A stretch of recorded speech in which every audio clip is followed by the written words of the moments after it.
With a sailor who served aboard the USS Theodore Roosevelt among those who have also now died after contracting the virus, 9 states have more than 20,000 confirmed cases. But in hard-hit Illinois, positive signs of a slowing spread.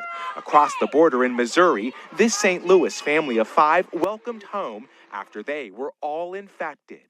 Thank you, thank you, thank you! Jane Winehouse and her husband Michael are now out of the ICU. It was extremely scary, especially for Jane on a ventilator because I wasn't. So it was extremely scary. With our nation still in crisis, there are promising signs of better days ahead. This 93-year-old grandmother in Pittsburgh going viral with her playful request for beer. In Long Island, when Korean War veteran Herb Berger couldn't join family and friends to celebrate his 90th birthday, local police brought a parade to his front door. I'll shake your hands, I'll salute you though. And there's more positive news here in LA County, where the number of new cases is the lowest it's been in a month. But the stay-at-home order in this area stays in effect until May 15th. Philip? Glad to hear about some progress. Miguel, thank you. Thousands of families across the country are left without homes after violent storms sparked a string of tornadoes across the southeast. That severe weather began Easter Sunday in the Deep South and moved up the East Coast, killing over 30 people. The disaster adding more tragedy on top of the pandemic. NBC's Jay Gray has a closer look. Got a funnel cloud right here in front of me. A string of deadly tornadoes tearing a path from the Deep South. Oh my. Through the East Coast. It's a war zone, looks like. The battle with Mother Nature leaving more than 20 dead, dozens more wounded. Storms swallowing entire communities. Easter Sunday prayers quickly shifting to pleas for survival. Lord, I pray everybody okay. This Lord Jesus. In Charlotte, teams worked for 45 minutes. Our neighbor, she was trapped. She was trapped. So we heard her screaming. Digging a resident from the debris. In Virginia, a stranded driver is pulled from the rising floodwaters. The wreckage stretches across multiple states. Homes and businesses in ruins, vehicles tossed on their sides, power lines ripped down. More than 1 million left without electricity across the strike zone after reports of more than 40 twisters. Survivors now struggling to piece together what they can and still protect themselves from COVID-19. I mean, we all teaming up together to help each other. It is tough to social distance in a shelter, but those who rush to safety are doing what they can, now dealing with 2 threats, the virus and the violent weather. Jay Gray, NBC News. Let's get the latest on that weather with NBC meteorologist Janessa Webb. Good morning, Janessa. Good morning. Just a kind of devastating situation that continues to really unfold across the south and southeast. The storm system pushing offshore, but in that 2-day period starting on Easter Sunday, we saw over 700 reports of wind and tornado damages. So today, the threat, it still continues for southern Georgia to northern Florida as well. It is a small area, but Jacksonville, you're on our radar this afternoon with some damaging winds and a few isolated tornadoes. Also behind that potent, strong cold front is a lot cooler air. Temperatures about 10 to 15 degrees below average. Let's look at the big weather story of the day. Here's a closer look at the day ahead. Have you ever noticed how some people just light up a room from the moment that they walk in? Now, if you've ever struggled with speaking up, standing out, and just getting comfortable in your own skin, then this course is for you. I'm Alexa Fisher, and I've appeared on hit television shows, so I know a little bit about what star quality really means. In this masterclass, I teach you about the power of positive mindset. You'll learn dynamic body language and vocal habits. You'll also learn how to connect with others easily, friends and future clients. And lastly, how to deliver presentations that are dynamic and engaging, both in front of people and on camera. With over 5.5 hours of content, you have a risk-free 30-day money-back guarantee. If you click the link below, you'll also get an incredible discount. What are you waiting for? It is time for you to shine.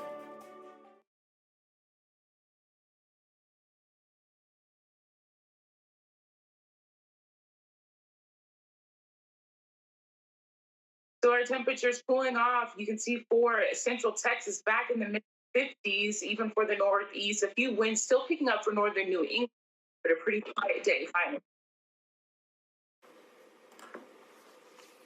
So we're going to leave this severe weather behind, but man, we're still talking about snow for the southern plains.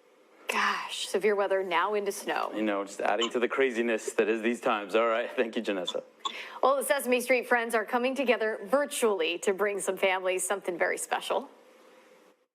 Elmo knows it can be hard to be away from your friends, so Elmo's mommy and daddy are helping Elmo set up a video play date. Yay! Well, the nonprofit behind Sesame Street put together a simulcast as part of their of gratitude to the frontline medical heroes at New York Presbyterian in our hometown of New York City. While there is no official cure or vaccine for the coronavirus, medical teams around the world are working to develop treatments to help those already infected. Some patients are participating in clinical drug trials that experts say are showing some promise. Here's NBC's Tom Costello.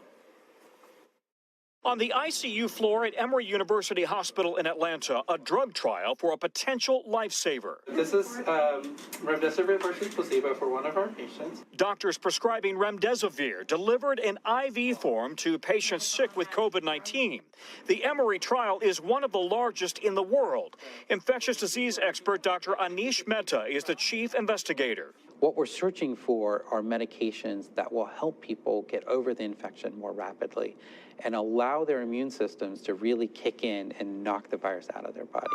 Remdesivir was originally tested to treat Ebola patients, but early results suggest it could be far more effective in treating COVID-19. It's a double-blind NIH study, meaning patients and doctors don't know who gets a placebo. What we have seen is lots of patients recovering. Whether that's because they're getting a study drug or a placebo, we don't know. In Washington state, ICU doctors did give remdesivir to Chris Kane as he struggled to breathe. I mean, within 48 hours, I was feeling a lot better. We're just so thankful. And then to get him on this drug so quickly was just an absolute godsend. Now, researchers could be just 2 to 3 weeks away from a major breakthrough, determining whether remdesivir should be the go-to treatment in hospitals. Meanwhile, doctors are increasingly cautious about an unproven treatment touted by President Trump, hydroxychloroquine combined with an antibiotic. Researchers in Brazil canceled a small chloroquine study after some patients developed cardiac arrhythmias and even died. But back at Emory, some COVID patients are insisting on getting what they heard President Trump talk up. And they say, I don't want an experimental drug. I want the drug on the news. If approved, drug maker Gilead says it could have enough remdesivir to treat 140,000 people immediately and 500,000 by October. Wouldn't that be wonderful, Tom? Thank you. Do you want to learn to draw professional and impressive artwork from scratch that will blow people's minds? I'm Scott Harris, professional illustrator, painter, and artist. My character drawing course on Udemy has helped thousands of students gain the art skills they need to draw well, and I can teach you too. For a limited time, get up to 75% off my best-selling Udemy course. Just click the button below to get started now.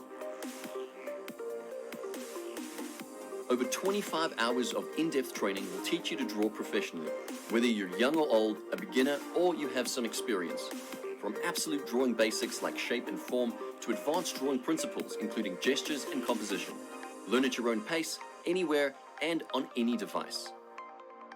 I'm so confident that my course will teach you to draw to a professional level. There's even a 100% money-back guarantee. No questions asked. Obama is pushing for mail-in voting as concerns grow for voters' health. Obama said in a statement that Americans shouldn't have to choose between making their voices heard and keeping themselves safe. 2 restaurant owners struggling to stay afloat amid the pandemic decided to sell their most valuable item, a 25-year-old bottle of bourbon. It was listed for $20,000 to help the restaurant maintain its staff, but a veteran bought it for $40,000. Well, Tro's World Tour, released by our parent company NBC Universal, had a history-making debut. It became the highest-grossing digital title in movie history, scoring the biggest opening day and weekend grosses for an online demand release. Stocks were down on Monday, but today kicks off major earnings season with a few of the bigs, including JP Morgan Chase and Johnson & Johnson reporting in the age of coronavirus. Here with a preview and some good news on the hiring front is CNBC's Juliana Tattlebaum. Hi, Juliana, good morning. Good morning. Yes, so U.S. stock futures point to a stronger day of trade this morning after a weaker day yesterday. Of course, this follows a very strong week last week where we saw stocks rebound very strongly. JP Morgan kicks it off in the banking space with Wells Fargo today, Johnson & Johnson in the healthcare space, and overall investors are bracing for a weak earnings season. Putting it all together, analysts expect earnings to have declined 10% year on year in the first quarter as the pandemic takes hold. We have had some encouraging comments on the virus front, and perhaps that's boosting sentiment as well, with New York Governor Cuomo saying it appears the worst is over if we continue to be smart going forward. And on the hiring front, you mentioned one company is in focus, hiring 75,000 more workers on top of the 100,000 they've already hired last month. That is Amazon. They're experiencing an increase in demand, and as a result, they're looking to hire more warehouse workers, more delivery workers. So hopefully they can absorb some of those workers who've been laid off in other parts of the economy. Back to you. A lot of people needing a job right around now. Juliana, thank you. Hi, everyone. We continue to try to flatten the curve, and this is actually some great data that we're going to show you region by region. This is a downtick compared to last Sunday and the Sunday before, where we're finally at 2 to 3% across the north, east, and south. So we continue to really need to be diligent for the next few days. Thanks. All right, Janessa, thank you. Most of us took it for granted, and now it is in short supply. Of course, we are talking about toilet paper. And Nelson Garcia from Denver's KUSA has the story on one Colorado artist commemorating the item left on so many shopping lists. Lately, I've been doing a lot of foliage paintings. The author Oscar Wilde once said, quote, "Life imitates art." This is a very, very close friend and fellow painter. Far more than art imitates life. That one is a blackberry bramble with the berries partway through the ripening process. Capturing the world's essence through the eyes of artist Robin Cole. You have an interesting moment with a wild animal, you know, something like that. Those moments really, really stand out to me, and that sort of magical realism that happens is something I'm really interested in representing in my creative work. But throughout her career in color, I've noticed that all of my painting has become a little less hard-edged, a little less over-informative, and a little more natural and expressive and brushy. Cole never painted anything like this. This ridiculous substance has achieved a pretty divine place in our society for this moment in time, such that it's totally unattainable. She calls it art in the time of Corona. It seems like this would make a lot of people happy and smile, maybe if they hang it above their toilet in their bathrooms. So. A tribute to that elusive item that left shoppers empty-handed, staring at empty shelves. Which is why I decided to paint it with this, you know, bathed in holy light type of environment, which is something I invented a little bit with the setup I had. I was just painting a roll that I had in my bathroom. That beautiful Renaissance rust gold brown that you see in the background is really actually a visual interpretation of particle board. Out of all her work. This situation in which we find ourselves, I think everybody's going through their own process of trying to grapple with the bizarre new reality in so many ways. Cole says this one is well received. I've had a number of inquiries, actually, so many that I'm thinking of maybe doing a limited edition run of prints, which is not something I do very often with my pieces. Art, inspired by life. I would prefer not to be remembered for summing up the coronavirus with a toilet paper painting. Giving people something Cole believes. I would just throw out there that a quarantine is a great time to learn to paint. Everyone seems to need. People really like looking at beautiful things, you know, there's something very pleasing about that, and they just get a laugh out of it, which was my ultimate goal. We hope your Tuesday is on a roll. How about that? Two-ply masterpiece. I love it. Thanks for watching early today. I am Philip Mena, along with Corey Coffin here. We leave you with this neighborhood performance. It is an Ecuadorian firefighter bringing a little joy to families in quarantine, climbing up his ladder to serenade them with his trumpet. Have a great day. You're watching NBC News Now. The battle against ISIS is now in its final stages. So you have smugglers using your ranch as a lookout point. There have been report after report of unsanitary and overcrowded conditions. That facility is cleaned every day. State of the Union address. Is anybody really getting much out of this anymore? President Trump became the first sitting U.S. president to set foot in North Korea this weekend. Welcome back to NBC News. Now we've got some breaking news. And all of a sudden, the entire apartment started rocking. NBC News can confirm that Iran seized a British oil tanker for not following international maritime regulation. Right now, San Juan is at a standstill. The spin room, this will be the center of the political universe. Dehydration, fatigue, malnourishment. A lot of people are simply feeling hopeless for what lies ahead. In the time that you and I have been talking, we've lost at least 2 football fields worth of the Amazon. It's just a horror story. The Apollo 11 launch was 50 years ago today. I want to dig into our video archive. Liftoff. We have a liftoff.